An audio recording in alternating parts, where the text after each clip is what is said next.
¿Cómo están, queridos hermanos? Muy buenas noches. Ya estamos en este año 2026, así que un abrazo para todos los que nos ven y nos siguen a través de la transmisión de nuestro canal de YouTube, a todos nuestros hermanos de la iglesia. Y hoy día vamos a realizar nuestro primer estudio bíblico de este año 2026. Hasta aquí nos ha ayudado el Señor y damos gracias por ello. Vamos a comenzar, como siempre, orando, así que vamos a viajar hasta la casa de nuestro hermano Samuel y nuestra hermana María Carolina, que están en Teno. ¿Qué región es esa? ¿Es como la sexta región o la séptima? Séptima región. Séptima región. Ok, vamos entonces a viajar hasta allá para que nos dirija nuestro hermano en una oración. Hermano, Dios le bendiga. Amén. Gracias, Señor. Amantísimo Señor y Padre de nuestro Señor Jesucristo, te damos las gracias, Señor, en esta tarde y noche reunidos con nuestros hermanos acá a través de las plataformas de distintos lugares, Señor. En este tiempo ya que nos dispersamos un poquito por las vacaciones, pero unidos en el Espíritu, Señor. Y te damos las gracias por poder empezar este año estudiando tu palabra, momento estudiar el libro de Filemón, darle sabiduría al pastor, Señor, para que pueda exponer y explayarse en este libro, Señor, y bendice a todos los hermanos conectados y a aquellos que nos van a ver también por las plataformas, Señor. Te damos las gracias, Señor, en esta tarde y adoramos y bendecimos siempre tu nombre, Padre, en el nombre de Jesús. Amén. Amén. Amén. Muchas gracias, hermanos. Bien, entonces hoy día vamos a estudiar nuestro libro, ¿verdad? Corresponde a Filemón. Es un libro que nos demoramos en una lectura normal 5 minutos, 6 minutos en leerlo, ¿verdad? Porque tiene solamente un capítulo, ¿verdad? Así que es una carta, literalmente. Y si usted lee un poquito más lento, le va a tomar 10 minutos, ¿ok? Así que podemos leerlo varias veces para poder extraer, ¿verdad?, todo el conocimiento del contexto de esta carta. Ok, vamos entonces a ir por el primer punto que hablamos siempre de lo que es el título, ¿ok? De Filemón. Y como sabemos, al igual que las cartas que Pablo acostumbra a escribir, esta carta va a tener en nuestra versión bíblica el nombre del destinatario, ¿ok? Y obviamente sabemos por el nombre del libro que el destinatario se llama Filemón, ¿verdad? Ahora, preguntas ahí, ¿quién era Filemón? ¿Verdad? Bueno, Filemón era un líder importante dentro de la iglesia cristiana naciente, principalmente en la ciudad de Colosa, ¿ok? Entonces, en ese lugar, en Colosa, vivía Filemón y era un líder, ¿verdad? Entonces, a este personaje se le envía, Pablo le envía una carta, tiene una motivación por la cual está escribiendo esta carta y lo hace entonces para el hermano Filemón, ¿ok? Una característica de Filemón, él tenía un importante estatus, probablemente. Tenía una casa, al parecer bastante grande, porque la carta nos da a entender que en su casa se reunían los hermanos de la iglesia en Colosa, ¿verdad? Entonces ahí estaba toda la congregación en su casa. Para eso necesita un lugar amplio, ¿ok? Vamos a leer Filemón, bueno, capítulo 1, porque tiene solamente un capítulo, del versículo 1 al 3. Amén. Dice, Pablo, prisionero de Jesucristo y el hermano Timoteo, al amado Filemón, colaborador nuestro, y a la amada hermana Apia, y a Arquipo, nuestro compañero de milicia, y a la iglesia que está en tu casa. Y el 3. El 3, gracia y paz a vosotros de Dios vuestro Padre y del Señor Jesucristo. Muchas gracias, hermano.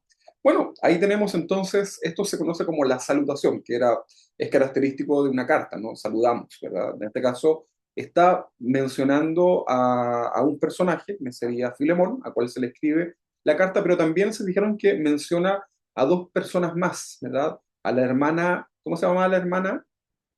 La hermana Apia, ¿ok? Y Arquipo, ¿verdad? Son nombres propios de esa región.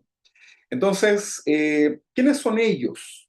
Probablemente Apia, que es la hermana que se menciona acá, la hermana Apia, probablemente podría ser la esposa de Filemón, aunque no lo podemos asegurar, pero es muy probable porque si yo, por ejemplo, hablo con usted, que es que, por ejemplo, póngase en el caso que hablo con un hermano, que el hermano es casado, ¿verdad? Entonces le digo, le envío saludos a usted, a su esposa, y a su familia, ¿verdad? Entonces, probablemente Apia, esta mujer cristiana, probablemente sea la esposa de Filemón, ¿verdad?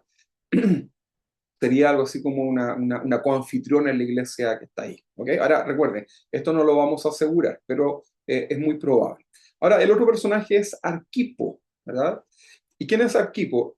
Un colaborador o un ministro dentro de la iglesia de Colosa, que ayudaba a Filemón, ¿verdad? En el desarrollo de la iglesia. Estaba encargado probablemente de algún ministerio específico, ¿ok? Así que eso lo podemos tener como referencia. Entonces, la carta está siendo enviada a Filemón y se está saludando a estos personajes que son importantes. Probablemente la esposa, Apia, y probablemente a este hermano servidor que debe cumplir seguramente un cargo también de liderazgo dentro de la iglesia en Colosa, ¿verdad? De Colosenses, para que también usted lo pueda relacionar. Vámonos al segundo punto, ¿les parece? Entonces eso fue el título y ahora nos vamos a ir a el autor y la fecha. Pongan ahí como título autor y fecha. La misma carta que al momento de leerla, al igual que todas las cartas anteriores de Pablo, la misma carta está afirmando de que Pablo, el apóstol, es el autor de ella. Vamos a leer 3 versículos, ¿ok? Que Juan Antonio nos va a ayudar, nuestro hermano Juan Antonio, allá desde Quintay, ¿verdad? Va a leernos también estos 3 textos. Filemón, versículo 1, vamos a leer luego el versículo 9 y finalmente el versículo 19, ¿ok? En donde se afirma que Pablo es el que escribe la carta. Hermano Juan Antonio, hermana Kelly, un abrazo ahí a la distancia y acompáñanos con la lectura. Amén. Dice, yo Pablo, prisionero por predicar la buena noticia acerca de Cristo Jesús, junto con nuestro hermano Timoteo, les escribo esta carta a Filemón, nuestro amado colaborador. Listo, ahí se identifica, ¿no? Que es Pablo. Vámonos al versículo 9. Pero por amor prefiero simplemente pedirle el favor. Toma esto como una petición mía de Pablo, un hombre viejo y ahora también preso por la causa de Jesús. Nuevamente en la carta, entonces, en este versículo 9, está afirmándose que es Pablo el que la está escribiendo. Y vámonos al versículo 19. Dice, mayúscula, dice, yo Pablo escribo esto con mi propia mano, yo te lo pagaré y no mencionaré que tú me debes tu propia alma. Ok, vamos a entender después por qué quiso decir esto, porque si lo leemos así solo se escucha hasta como raro, ¿no? Como que que le deban el alma. Ok, pero tiene obviamente un porqué. Entonces, aquí ya tenemos claro que es Pablo el que escribe esta carta. A lo largo de la historia de la iglesia, estoy hablando principalmente de los primeros siglos, ¿no? Casi nadie ha dudado de que Pablo sea el autor de esta carta, ¿ok?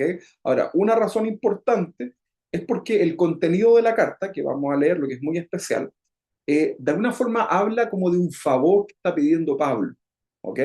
Eh, entonces, este favor que está pidiendo, el sentido de la carta, no tendría mucha razón para que alguien pudiese hacer un fraude con esta carta, ¿no? Porque no tiene sentido en realidad. ¿Ok? Nadie querría adulterar esta carta por la temática que tiene en sí.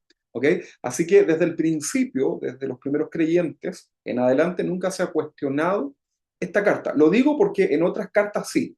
En otros escritos sí hay cuestionamientos hoy día de si podría o no. De hecho, la carta a los hebreos también hoy día sigue siendo una discusión, ¿no? Pero en el caso de la carta a Filemón no hay dudas. Entonces, esta carta de Filemón es una de las que se conocen, que lo habíamos estudiado anteriormente. ¿Se recuerdan de las epístolas de la prisión? ¿Se acuerdan? Que eran cartas que se escribieron desde una prisión. Y esto significa que Pablo entonces las escribió mientras estaba encarcelado, ¿verdad? Esto mismo pasó, por ejemplo, con la carta a Efesios, por ejemplo, Filipenses, Colosenses, ¿ok? Entonces este conjunto se considera también como las epístolas o cartas de la prisión, junto con Filemón. Entonces la carta a Filemón está muy relacionada con la carta a los colosenses. O sea, si usted quiere leer Filemón, lea Colosenses de manera paralela para que pueda tener una mejor visión del contexto. ¿Ok? Entonces, esta carta de Filemón va muy relacionada con la carta a los colosenses, la iglesia en Colosa, la cual Pablo escribió más o menos en la misma época. Estamos hablando alrededor del año 60, 62, obviamente después de Cristo. ¿Ok? Ahora, esta conexión cercana entre ambas cartas, me refiero a Filemón y Colosenses, hizo que desde muy temprano los líderes de la iglesia antigua, por ejemplo, se les llamaba también los padres de la fe, Jerónimo, Crisóstomo, Teodoro, y había uno que no me acuerdo, pero tenía un nombre raro, y ellos iban a aceptar sin cuestionar que Pablo era el autor. ¿Ok? O sea, estoy reforzando esta idea de que no hay cuestionamiento de la autoría de parte de Pablo. Además, además, hay una lista muy antigua de libros del Nuevo Testamento que se conoce, ¿verdad? Y se llamaban, si quieren lo anotan porque pueden investigar acerca de eso, fragmento muratorio, ¿ok? Fragmento muratorio. No estoy seguro si cuando estudiamos conociendo las escrituras hablamos acerca de esto, ¿ok? Ahora, ¿qué es lo que es esto más o menos, este fragmento muratorio fue escrito alrededor del año 170 después de Cristo, y para ese tiempo, 170 años después de Cristo, ya estaba incluida la carta a Filemón, ¿ok? Ahora, ustedes pueden investigar acerca de este fragmento muratorio, si les gusta la historia, investigar, ahí lo pueden ver. Se le llamaba así porque fue descubierto y publicado por un historiador italiano que se llamaba, lo anoté por acá, Ludovico Antonio Muratori. Entonces, de ahí viene el nombre, Muratori. ¿Ok? Y esto fue en el siglo XVIII. ¿Ok? Que este historiador, ¿verdad?, italiano lo descubre. ¿Ok? Entonces ya tenemos una referencia. ¿Ok? Más que nada para hablar acerca del autor y de la fecha. Salgamos de este tema y vámonos ahora al contexto histórico. ¿Ok? Contexto histórico. Vamos a leer Filemón en el capítulo 19. Lo había leído Juan Antonio, ¿no? A ver si me lo puede repetir Juan Antonio, este mismo versículo. Al Versículo tiro como 19. se dice. Al tiro como los chilenos. El 19. 19, ¿no? 19. Aquí lo tengo mayúscula, en NTV. Sí, Entonces, no es mayúscula, dice. Dice, yo, Paolo, escribo esto con mi propia mano. Yo te lo pagaré y no mencionaré que tú me debes tu propia alma. ok. Vamos a explicar un poquito acerca de esto, porque, o si no, esto se puede prestar para muchas malas interpretaciones. Recuerden que en la hermenéutica, que es el arte de interpretar, siempre se nos dice que para poder entender un texto, lo primero que tenemos que es aplicar las reglas de interpretación bíblica, en este caso de la hermenéutica. La primera regla es siempre que la Biblia es su propio intérprete, y también es que tenemos que ver el contexto, ¿verdad?, de lo que rodea la frase. O sea, en este caso, el contexto inmediato, que serían versículos anteriores, ¿verdad? Contexto general, toda la carta, ¿verdad? Y dentro de ese contexto general podríamos también ver lo que otros libros hablan acerca de ese tema. En este caso, acá si yo leo, y leo solamente la frase que dice, y no mencionaré que tú me debes tu propia alma, esto podría malentenderse, ¿verdad? Y transformarse hasta en una herejía. Pero esto nos dice, de alguna forma, nos está explicando, yo se los cuento, que Filemón, que es este personaje al cual se le está escribiendo la carta. Recuerden que él, en su casa estaba la iglesia en Colosa. eh, Filemón llegó a conocer al Señor, o sea, entregó su vida a Cristo gracias a la predicación y el ministerio del apóstol Pablo. ¿Ok? Por eso hace esta frase, ¿no? Que para nosotros podría ser fuerte, ¿no? Del alma, ¿verdad?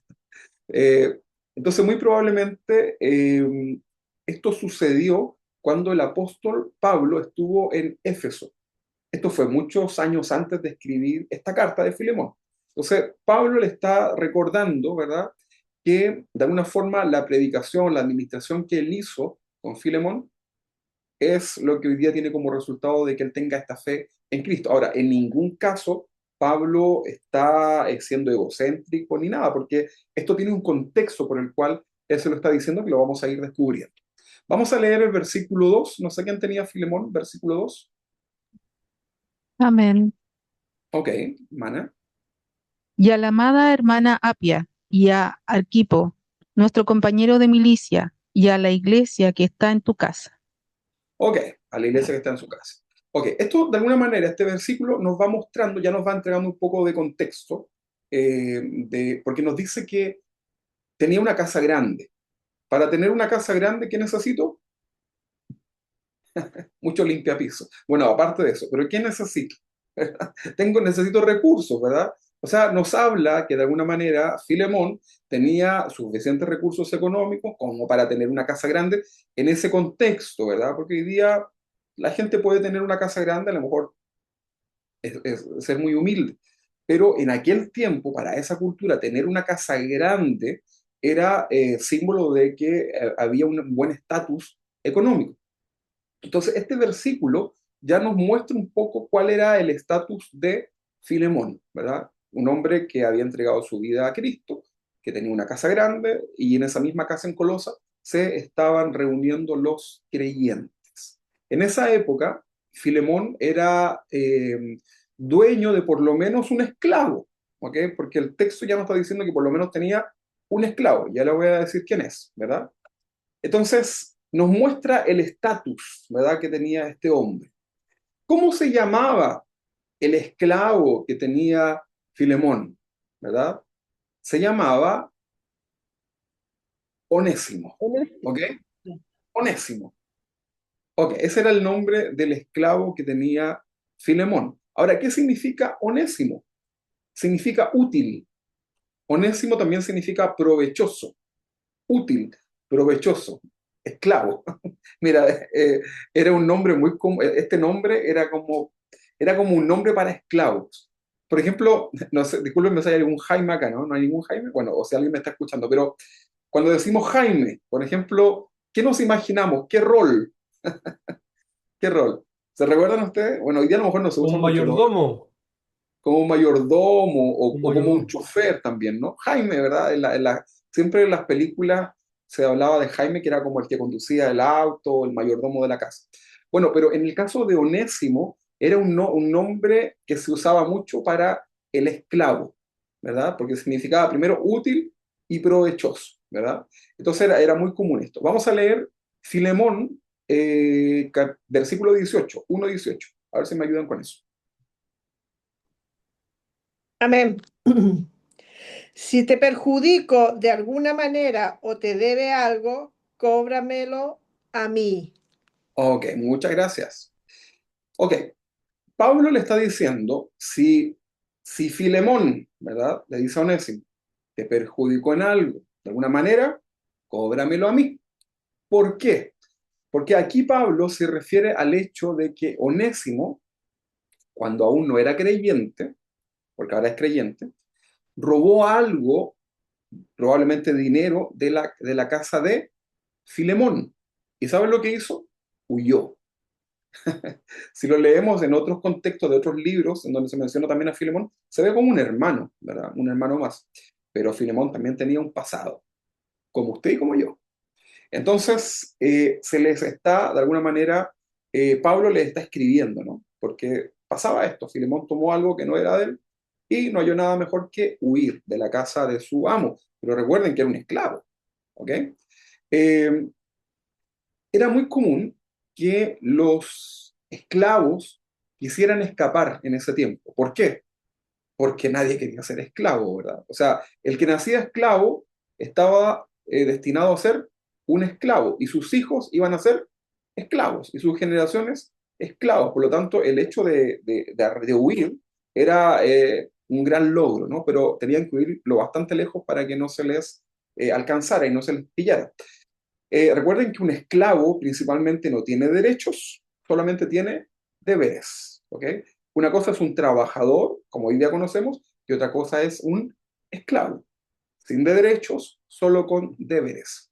Entonces, como muchos miles de esclavos que escapaban en los tiempos en donde se escribe esta carta, Onésimo también huyó a una ciudad, una gran ciudad. ¿Cuál ciudad? Roma, que era la capital del Imperio Romano. ¿Qué es lo que pretendía Onésimo? ¿O qué pretendían los esclavos que huían a Roma? Como era una capital tan grande, ellos esperaban que al entrar en esa capital se iban a perder, ¿verdad? Entre tanta gente. Por lo tanto, iba a ser mucho más difícil poder encontrar. La Biblia no nos da los detalles de cómo sucedió todo esto, pero a través de las circunstancias eh, que aquí no se registran, de alguna forma Onésimo conoció a Pablo en Roma, ¿verdad? O sea, hay un nexo, hay una historia acá, ¿verdad? Cuando menos te lo esperas, suceden estas cosas. O sea, imagínate, Filemón, ¿verdad? Era un discípulo, tenían una iglesia en su casa, el esclavo le robó, ¿verdad? Se arrancó y por alguna razón se encuentra con Pablo allá en Roma, y bajo la influencia de Pablo, recuerden que Pablo nunca estaba callado de predicar el Evangelio, lo que sucedió fue que Onésimo se convierte, se arrepiente de sus pecados y se convierte a el cristianismo.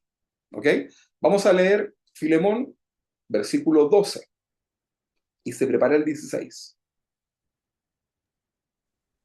Dice, por eso ahora te lo envío de vuelta y espero que lo recibas como si me recibieras a mí.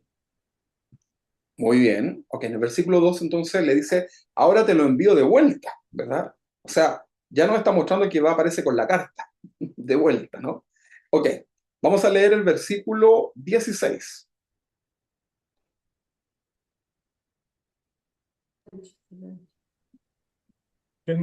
Solange. Yo, Ahí está, Solange. ahí está. Versículo 16. Hermana Kelly, usted. Ah, yo, ya. Yo pensaba que Solange me estaba durmiendo. Perdón. Dice así. Él ya no es como un esclavo para ti. Es más que un esclavo. Es un hermano amado, especialmente para mí.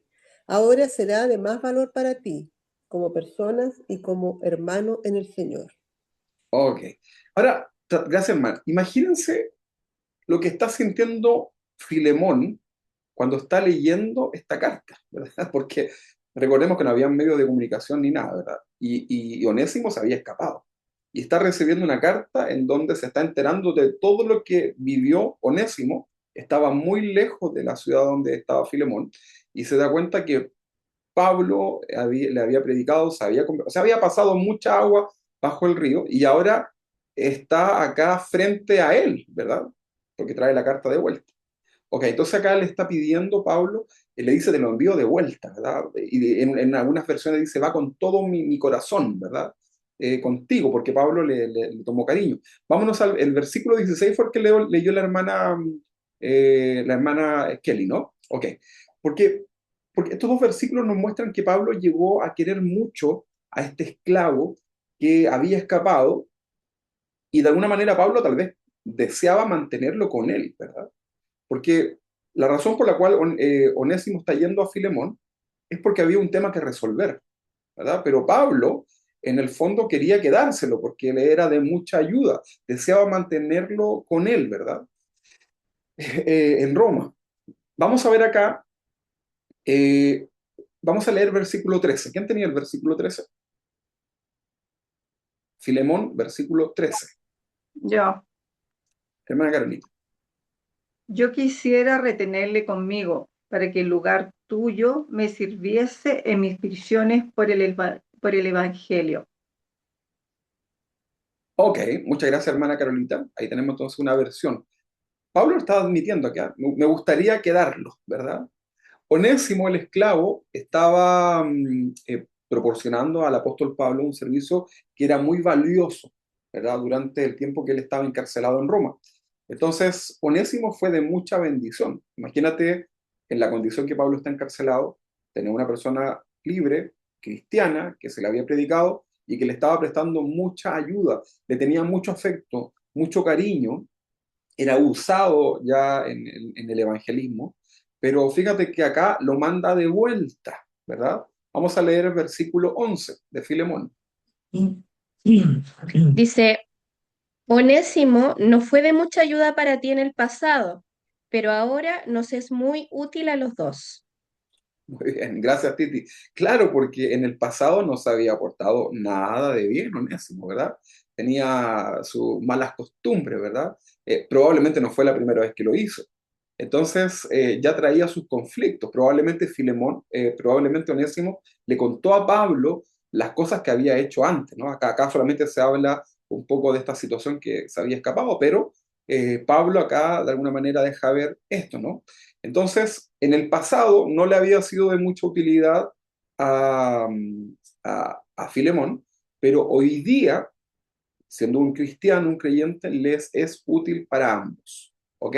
Pablo de alguna forma está reconociendo esta realidad de Onésimo, que hizo de robar y de escapar, ¿verdad? Que de alguna manera había quebrantado la ley romana y que había defraudado incluso a su propio amo, llamado Filemón.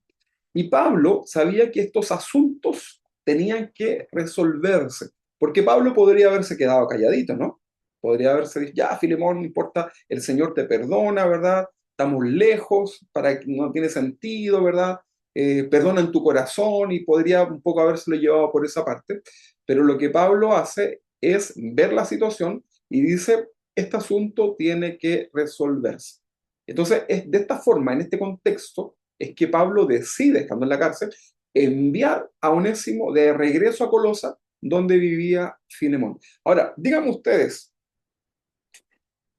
¿habrá sido fácil para Onésimo volver a donde Filemón?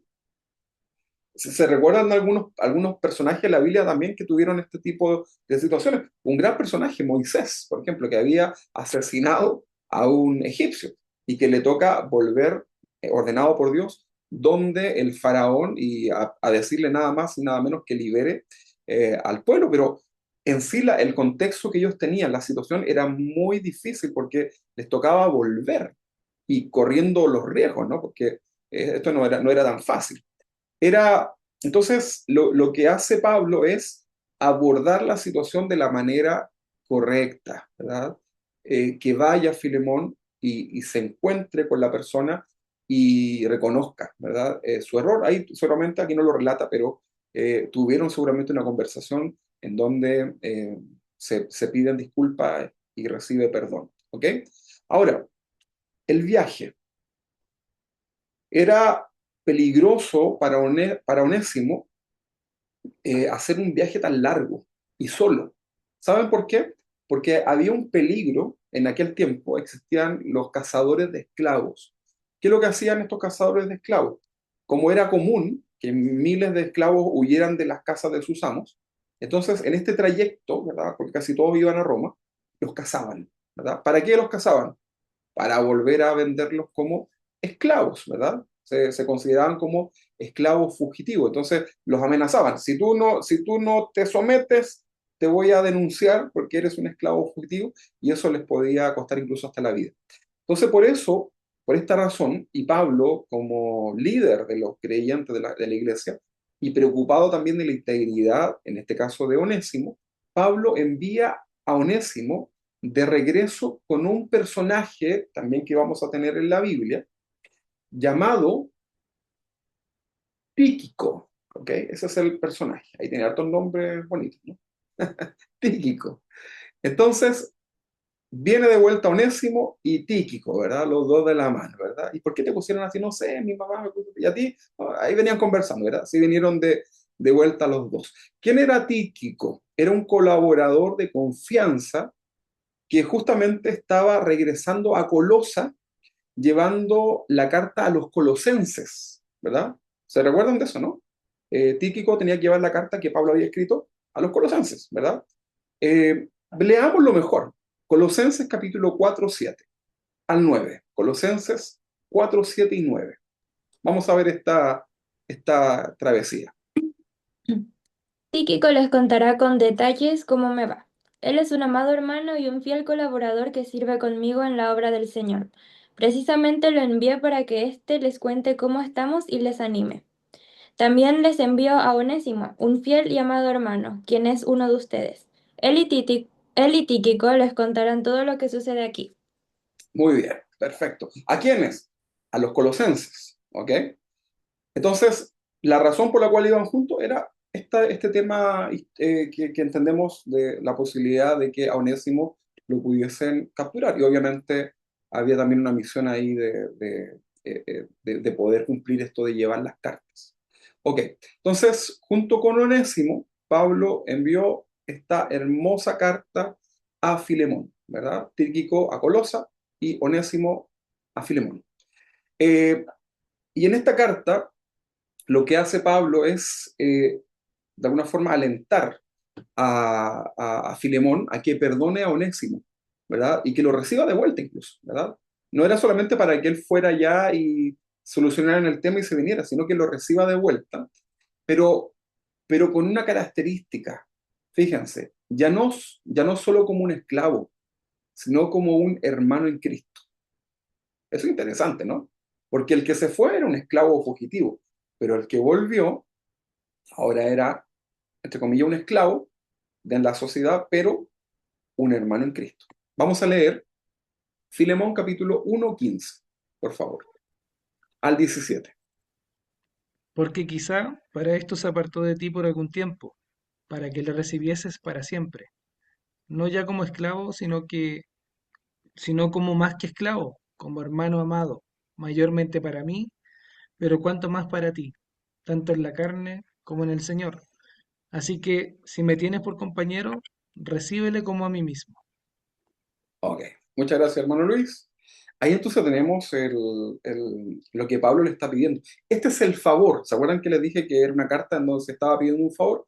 Entonces Pablo, de alguna manera, está utilizando esto, el favor. Él podría haberlo obligado, ¿verdad? Porque era lo que correspondía, pero le dice, recíbelo como si fuera yo.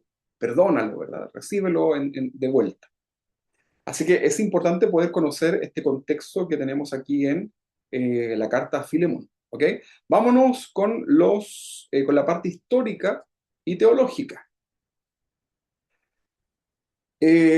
Para poder entender un poco lo histórico versus lo teológico, ¿verdad? Lo teológico es la enseñanza, la doctrina espiritual. Pero para poder entender esta doctrina espiritual necesitamos entender el contexto histórico, y en este caso el tema es la esclavitud. ¿Ok? Entonces podemos hablar de la esclavitud en los tiempos del Nuevo Testamento. Estamos hablando de años 60, 61, 62, en ese contexto. ¿Qué imperio estaba en ese tiempo? ¿Se recuerdan?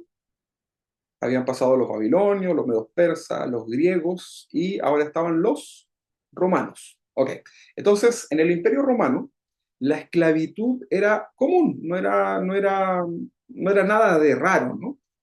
Aproximadamente un tercio de la población estaban dentro de esta condición, ¿verdad? Eran ciudadanos, pero en esa condición. Ahora, los esclavos eran considerados no humanos en sí, sino que algo así como una propiedad, ¿verdad? Incluso en algunos casos ni siquiera como personas. Se les contabilizaba, pero más que nada era como un bien, ¿verdad? Era como tener un camión, tener una máquina retroexcavadora, ¿verdad? Algo así. En serio, yo se los digo así como que nos puede hasta dar un poco de risa, pero así se veía en aquel tiempo, ¿verdad?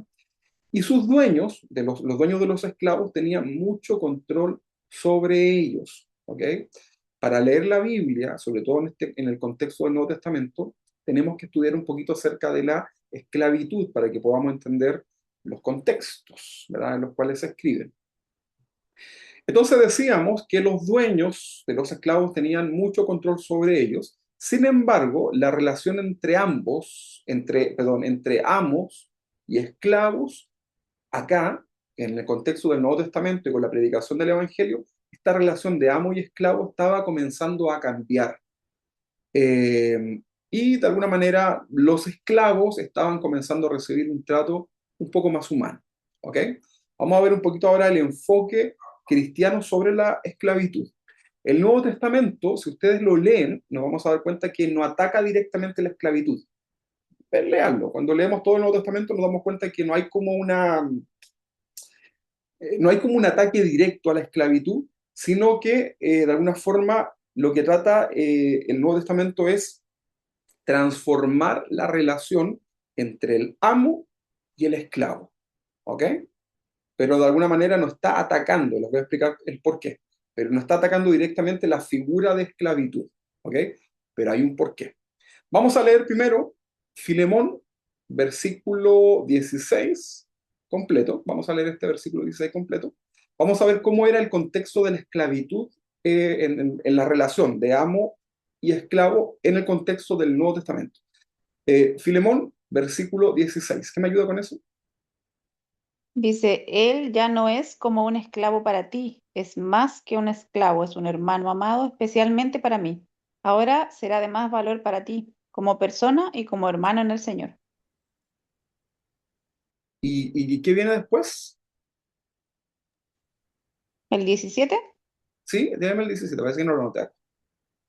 Así que si me consideras tu compañero, recíbelo a él como me recibirías a mí. Ok, perfecto, ok.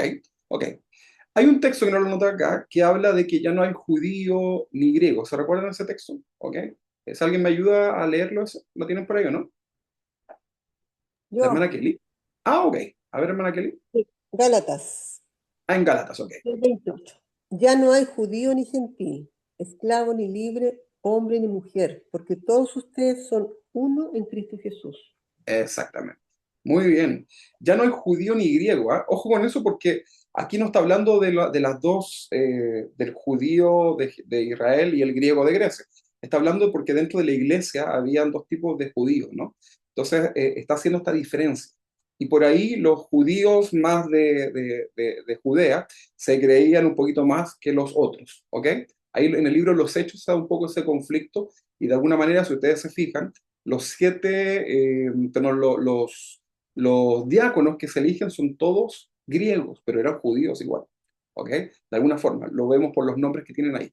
Ok, vámonos a Efesios capítulo 6, versículo 9. Efesios 6, 9. Lo que estamos estudiando acá es cómo el Nuevo Testamento da la visión hacia la relación entre amo y esclavo. Ya. Y vosotros, amos, haced con ellos lo mismo, dejando las amenazas, sabiendo que el Señor de ellos y vuestro está en los cielos, y que para Él no hay acepción de persona. Ah, mira, muchas gracias, hermana. Este texto está fuerte, ¿ah? Nosotros lo leemos así como con simpleza, pero lo que Pablo está diciendo acá, ¿verdad? Le está diciendo a los amos, a los que tenían esclavos, ustedes, ¿verdad? Le dice, haced lo mismo. El hacer es un imperativo, ¿no? Haced con ellos lo mismo. Y dejen de las amenazas de lado, ¿verdad? Porque era muy común eso. Entonces, y la figura, que después vamos a reflexionar en eso, pero le está diciendo, ustedes también tienen un amo, que soy yo, está diciendo que es el Señor, ¿verdad? Igual, y es el mismo amo, el de ustedes y el del esclavo. Así que la reflexión es bastante buena. Colosenses capítulo 4:1. Colosenses 4:1. Amos, sean justos e imparciales con sus esclavos. Recuerden que ustedes también tienen un amo en el cielo. Muy bien, muchas gracias, Vadita. Fíjense que el texto colosense nos está diciendo, amos, liberen a sus esclavos. No, ¿verdad? No lo está tratando, ya les explico por qué. Pero noten, noten ese detalle. Primera de Timoteo, capítulo 6, del versículo 1 y 2. Primera de Timoteo 6, versículo 1 y 2, por favor. Todos los esclavos deberían tener sumo respeto por sus amos para no avergonzar el nombre de Dios y su enseñanza. El hecho de que tengan amos creyentes no es excusa para ser irrespetuosos. Al contrario, esos esclavos deberían servir a sus amos con mucho más esmero porque ese esfuerzo beneficia a otros muy amados creyentes. Ah, muchas gracias. Ahora le toca el turno a los esclavos. Si acá los dos tenían malas actitudes, ¿verdad? Entonces, el coscorrón, ¿verdad? Como decía mi abuelito, es para los dos. Para el amo y para el esclavo. Ok. Ahora, la pregunta acá es, ¿por qué el Nuevo Testamento no ataca directamente la figura de la esclavitud? ¿Por qué? ¿Por qué no encontramos un texto que diga así como una ordenanza, ¿no? Porque entendemos nosotros que la esclavitud no es algo que viene de parte del corazón de Dios. ¿Está claro eso, no? ¿Sí? ¿O usted tenía ganas de tener un esclavo? No, ¿verdad? ¿Por qué el Nuevo Testamento no ataca directamente a la figura de la esclavitud? Imagínense usted que los apóstoles hubiesen dicho, cristianos, liberen a todos sus esclavos ahora mismo. ¿Creen ustedes que los creyentes de aquel tiempo habrían liberado a sus esclavos? Si el apóstol lo decía. Sí, la verdad es que sí. O sea, a lo mejor no todos, pero probablemente muchos habrían accedido a liberarlos, ¿verdad? Ahora, está bonita la figura, la escena, ¿verdad? Está bien. Me la imaginé hasta como con una melodía emotiva debajo, ¿no? Soltando los esclavos. Bien. Pero todo esto, recuerden que se está dando dentro de un sistema, de un imperio. ¿Cuál era el imperio? El imperio romano, ¿verdad? Del siglo I. Y esto, si los cristianos, los apóstoles hubiesen dado esta instrucción, en medio de este imperio que de alguna forma aprobaba la esclavitud, y era muy común, recuerden que un tercio de la población estaba en esa condición, entonces esto habría sido interpretado como una rebelión social peligrosa, impulsada por los cristianos, ¿verdad? Entonces el sistema económico y social de alguna forma dependía de la esclavitud, era la mano de obra, ¿verdad? Entonces el César habría visto que sus impuestos habrían bajado, era muy importante el tema de los impuestos en aquel tiempo, como hoy día también. Entonces, esto no se habría tomado de la manera correcta, ¿verdad? Una proclama como esta habría provocado una forma así como una represión brutal por parte del gobierno romano contra los cristianos y lo estaría mirando como agitadores, ¿ok? Fíjense que Jesús nunca se metió en esos temas, ¿verdad? Jesús no estaba metido en la política, ¿verdad? Al contrario, decía usted, al César denle lo que es del César y los ordenaba, ¿no? Pero no estaba metido en ese tema. Entonces, fíjense, si los líderes religiosos de los tiempos de Pablo, de los apóstoles, ¿verdad? De la iglesia naciente, hubiesen referido a la esclavitud de la manera incorrecta, ¿verdad? Dando una instrucción directa, esto podría ser perjudicial. Por eso es importante, hermano, que los cristianos seamos sabios, ¿verdad? Hay que tener sabiduría, ¿verdad? Pídale sabiduría, ¿verdad? Al Señor para que cada vez que usted abra su boquita, siempre sea en sabiduría. Para lo que podamos decir, lo hagamos con sabiduría. Ahora, si ellos hubiesen hecho esto de decir, ¿verdad?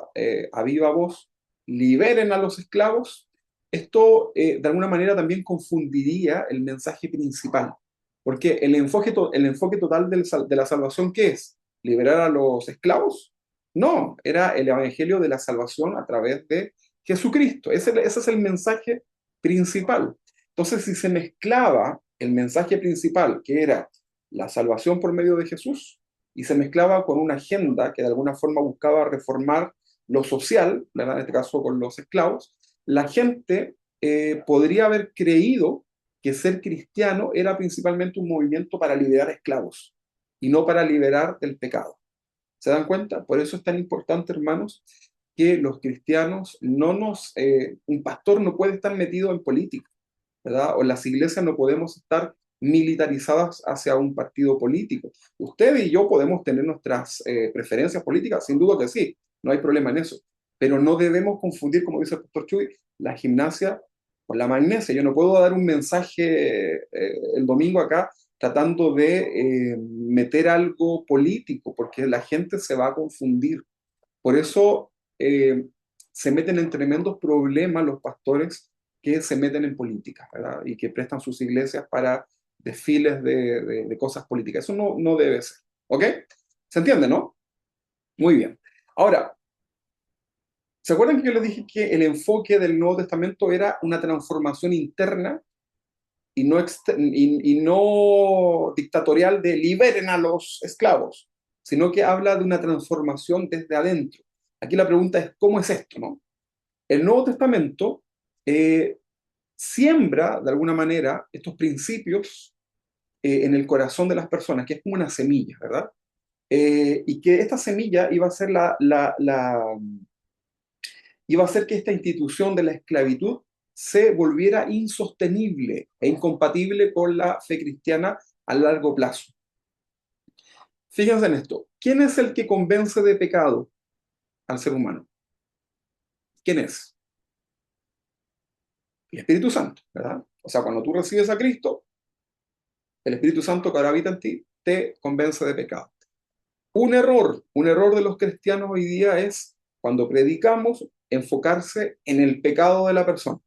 Supongamos que la persona es un alcohólico, que podría ser, que es un pecado, una persona mentirosa o adúltera, lo que sea, el pecado que sea.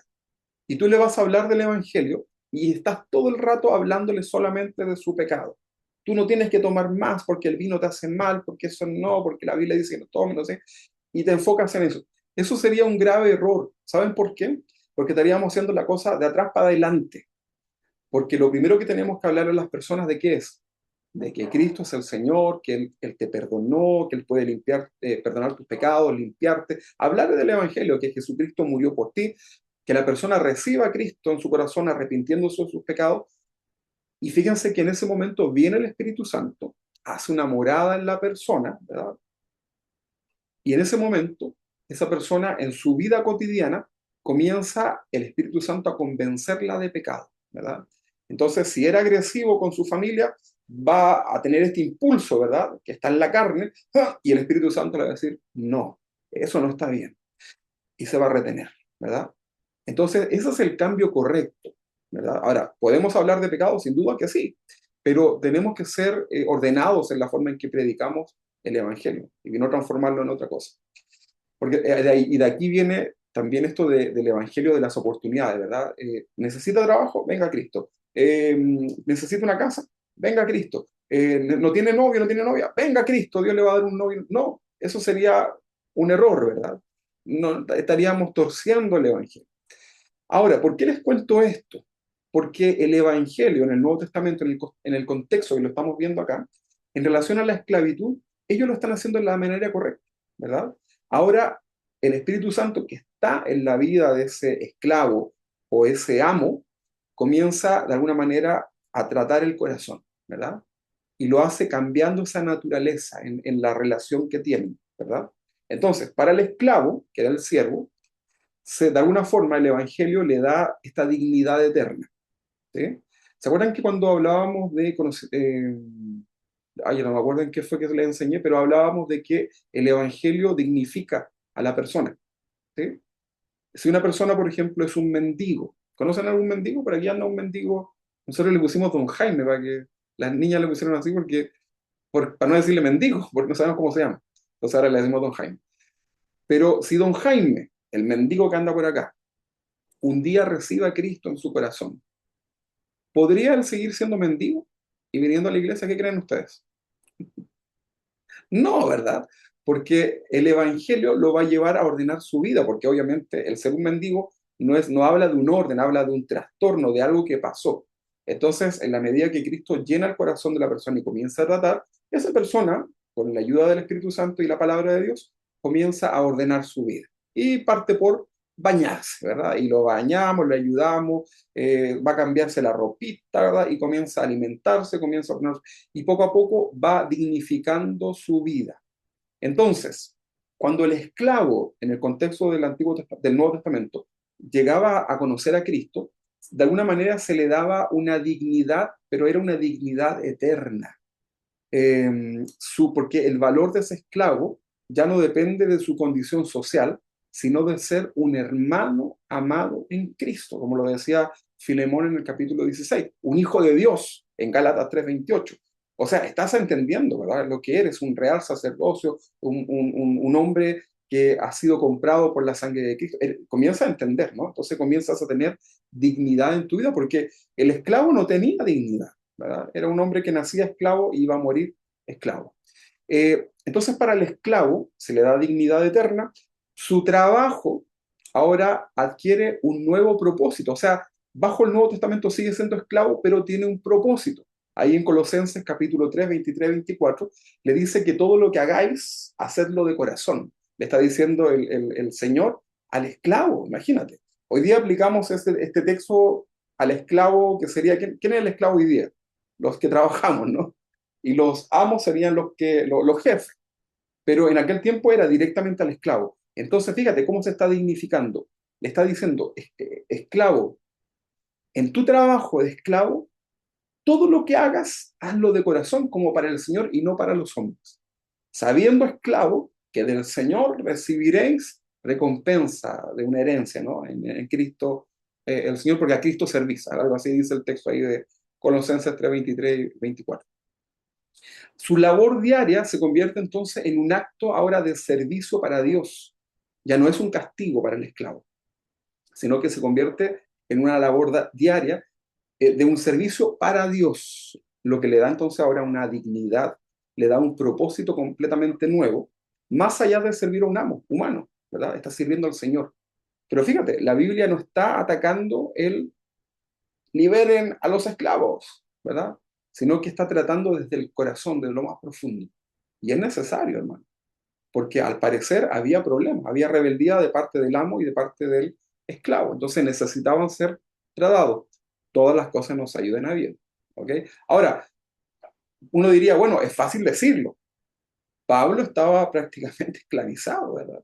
Pablo estaba encarcelado. Pablo estaba sufriendo el maltrato y desde su corazón de siervo, de esclavo de Cristo, él está escribiendo esto, ¿verdad?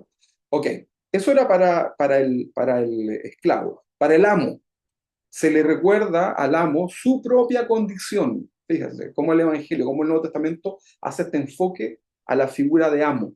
En Efesios capítulo 6, 9, ahí es muy radical, porque le dice a ustedes, amos, haced con ellos lo mismo, ¿verdad? Dejando las amenazas, lo leímos delante, ¿no? Sabiendo que el Señor de ellos y el vuestro está en los cielos, ¿verdad? Y le dice que no hay acepción de personas. O sea, lo está poniendo al amo y al esclavo bajo un dueño que es Dios, ¿verdad? Tremendo eso es lo que le está diciendo. Esto significa, de alguna forma, tu amo también tienes un amo en el cielo, ¿verdad? Que es Cristo. Y Él es amo tanto de ti como de tus esclavos. Y ustedes dos son iguales para Dios. No hay diferencia entre ustedes dos. Entonces, esto lo hacía pensar. Como dicen en México, espera ahí, ¿verdad? Estaban ahí el amo, ¿verdad? Ah, ¿verdad? Y por el otro lado, el esclavo, pensando también en esto, porque esto es lo que hace la palabra del Señor. Y esto es lo mismo que hace, fíjense, con la esposa, con el esposo, ¿verdad? Le habla a cada uno en el interior. Y a cada uno de nosotros nos va tratando el Señor en el corazón. Ese es el contexto del Nuevo Testamento, ¿ok? Para ambos, ¿verdad? Le está diciendo la palabra que se les va a juzgar con la misma vara, ¿ok?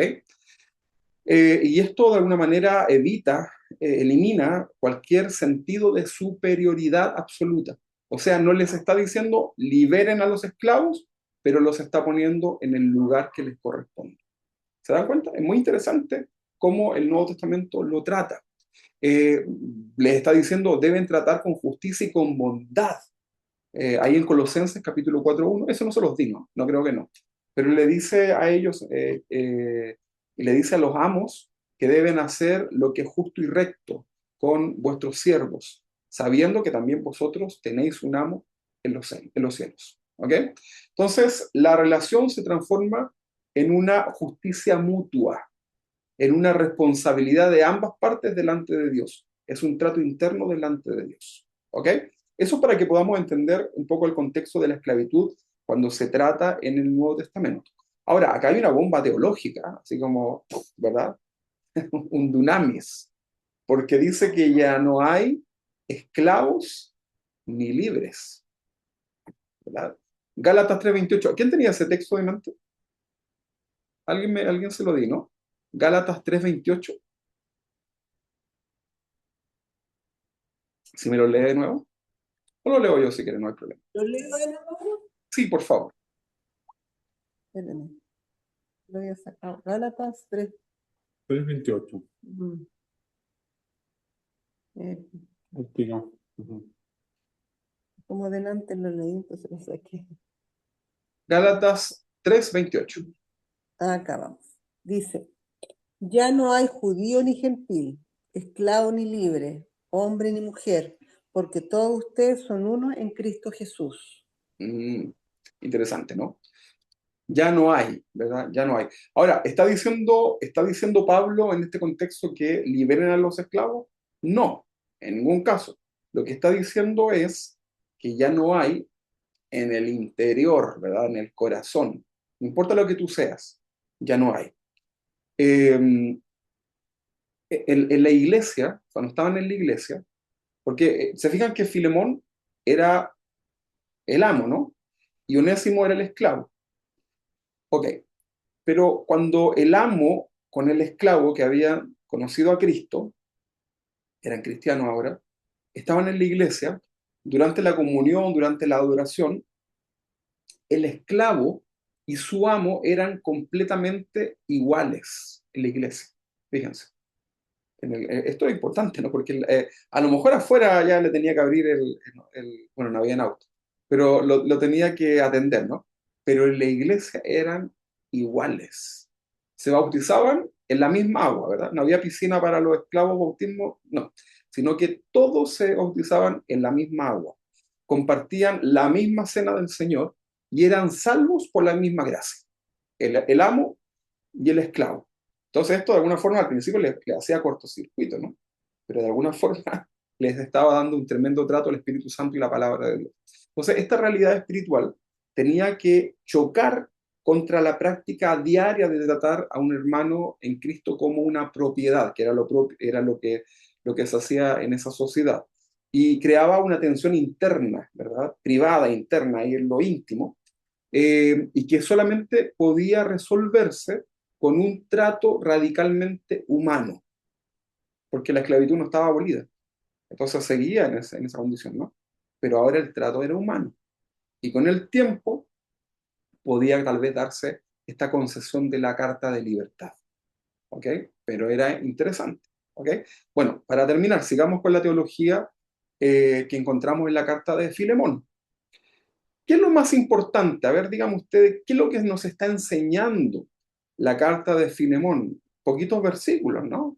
5 minutos la leemos, pero hay un tema muy importante que nos está enseñando la carta de Filemón, como algo, como teología, ¿no? Como una enseñanza, una doctrina importante para el cristiano. ¿Saben cuál es ese tema?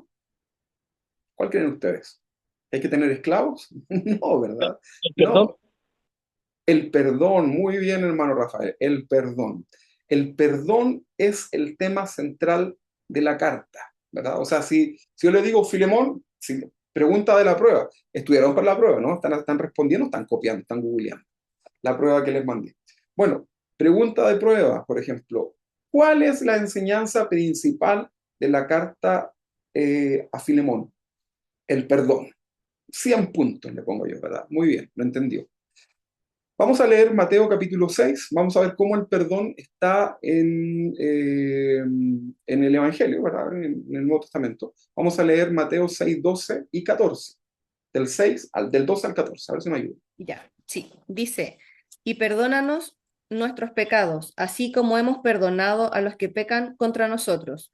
No permitas que cedamos ante la tentación, sino rescátanos del maligno. Si perdonas a los que pecan contra ti, tu Padre Celestial te perdonará a ti. Muy bien, muchas gracias, hermana Tamara. Ahí entonces el perdón, la importancia, ¿verdad? O sea, no le puedo pedir a Dios que me perdone si yo no estoy dispuesto a perdonar. ¿Ok? Ahora, el perdón, ¿qué es lo que es? No atesorar en el corazón algo que me va a llevar a algo que me va a llevar a un mal sentimiento, ¿verdad? Efesios capítulo 4, versículo 32. Efesios 4, 32. A ver si me ayudan con este.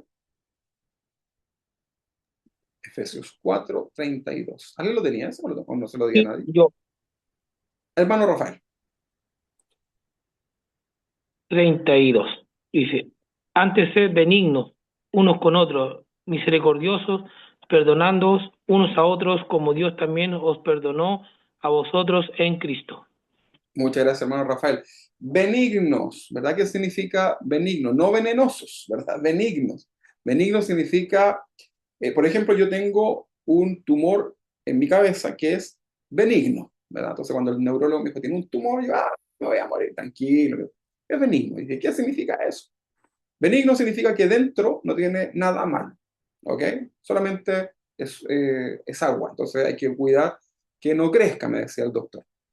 Pero dije, me quedo tranquilo. Entonces, cuando el tumor es maligno, es porque dentro tiene células malas, me imagino yo, no sé el tecnicismo. Entonces, benigno, ¿verdad?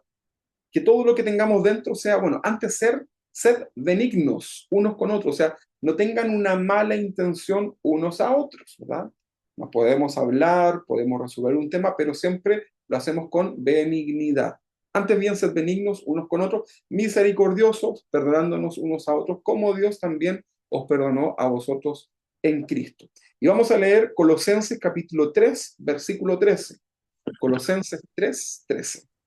Amén. Soportándoos unos a otros y perdonándonos unos a otros. Si alguno tuviere queja con otro, de la manera que Cristo os perdonó, así también hacedlo vosotros. Muy bien, hermano. ¿Ha dicho alguna vez, ya no lo soporto, ya no la soporto? Bueno, la Biblia te dice, soporta, ¿verdad? Soportaos unos a otros y perdonaos unos a otros. Y si alguno tuviera una queja contra otro, de manera que Cristo os perdonó, así también hacerlo vosotros. Entonces, la carta de Filemón nos muestra cómo el Evangelio transforma las relaciones humanas más difíciles. Es muy probable que cuando usted recibió a Cristo, y esto es una evidencia del fruto, ¿no?, del Espíritu Santo en su vida, es muy probable que cuando usted recibió a Cristo en su corazón, tal vez traía mucha amargura, mucho resentimiento hacia alguna persona, algo que te sucedió, ¿verdad? Y cuando tú recibes a Cristo, lo que hace el Espíritu Santo es tratar primero con tu propia vida, sientes el perdón de Cristo, sientes el amor de Cristo, eso comienza a llenar tu corazón, y estás tan pleno, tan lleno de todo eso, que lo que antes era imposible, hoy día es posible. O sea, eres capaz de perdonar a aquellas personas que tal vez tenías en el corazón la raíz de amargura más grande, ¿verdad? Y es muy común que las personas que llegan a Cristo, y eso es como una evidencia, comienzan a resolver temas. Oye, ¿sabes qué? Te perdono, ¿verdad? No importa lo que te perdono, ¿verdad? Y te perdono. Y comienzas a hacer esto, ¿verdad? Y eso es tremendo porque trae paz a tu corazón, ¿verdad? Y de alguna manera esta carta de Filemón nos muestra cómo el Evangelio transforma estas relaciones humanas que pueden ser difíciles. ¿Cuál era la razón? Este hombre que le había robado a su amo, que se había ido, ¿verdad? Tremendo, ¿no? No dice cuánto le robó, pero probablemente tiene que haber sido bastante como para haber escapado y haber salido, ¿no?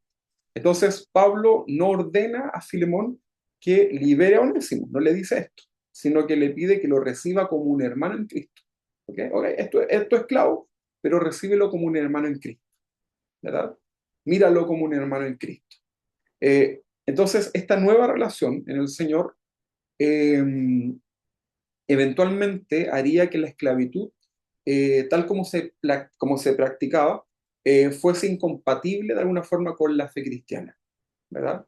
Ya no podía hacer eso. O sea, no podía ser cristiano y tratar así a tu esclavo, aunque fuese legal tener un esclavo. Ya no lo podías tratar así, ¿verdad? Porque lo que Dios estaba sembrando en tu corazón, de alguna forma prevalece por sobre aquello.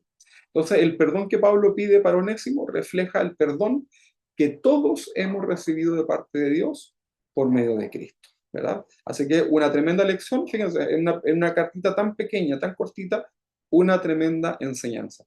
5 o 10 minutos les va a tomar volver a leer esta carta. Les recomiendo que lo hagan, ¿verdad? Y ahora ya tienen un contexto general para poder comprender aquello. Dios les bendiga, mis hermanos. Me alegro de haber compartido con ustedes esta clase. Ánimo en el Señor. Recuerden que estamos todas las mañanas ahí reflexionando en un versículo bíblico. Comiencen a orar. Estamos con este desafío de días sin mentiras. Así que sigamos en nuestra vida cristiana mejorando en nuestra vida solamente para adorar a Dios y disfrutar de la plenitud del Señor en nuestra vida. Vamos a orar, ¿les parece? Oremos. Señor, te damos gracias en esta noche de este primer martes del año que podemos reunirnos. Hay tanto que aprender, hay tantos desafíos, Señor, en nuestras vidas. Y, Señor, delante de ti estamos pidiendo de que nos ayudes. En el nombre de Jesús, bendice las vidas de nuestros hermanos que están acá. Ayúdanos, Señor, a los que queremos hacer tu voluntad, Señor. Permítenos, Señor, poder comprender estos estudios de una manera espiritual, más que solamente algo histórico, más que solamente un panorama, podamos entenderlo en el sentido espiritual que tú nos quieres llevar. En el nombre de Jesús, ayúdanos, Señor, y abrimos el corazón para ser moldeados delante de ti. Muchas gracias, Señor, por todo lo que tú haces. Amén y amén. Que el Señor les bendiga, mis hermanos. Ha sido un gusto compartir con ustedes y nos vemos en nuestra próxima clase, el próximo martes.